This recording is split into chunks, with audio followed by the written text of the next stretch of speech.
এই সিরিয়ালটা দেখলে আমার খুব কান্না পায়। হ্যাঁ, এটা খুব দুঃখের সিরিয়াল। তোদের ভাইগুলো বেশ ভালোই আছিস তাই না? এ কি ফুটো, তুই এখন লেওরা এক হোমোচোদার জন্য আমার ঘুম উড়ে গেছে, আর তোরা এখানে বসে বসে সিরিয়াল দেখছিস? বাড়া তোর আবার এত রাতে কি হলো?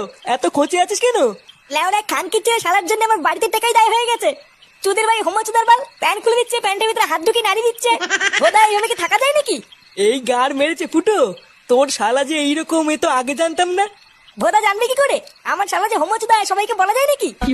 বেশ ভালোই হলো ফুটো, তোর শালার কাছ থেকে মাঝে মাঝে একটু ফিরি ফিরি হ্যান্ডেল মারিয়ে নেবো। ফটকে, দেখছিস ও মরছে ওর জ্বালায়, তার উপরে আবার আলবাল বকছিস। বাড়া তোরা কি কিছু করবি নাকি আমি একাই ওই শালার গুষ্টি গুদ মেরে দেবো? লেওরা তুই অত মাথা গরম করিস না ফুটো। দাঁড়া, কাল সকালটা হোক, আমাকে একটু ভাবতে দে কি করা যায়, তারপর তো শালার ব্যবস্থা করছি।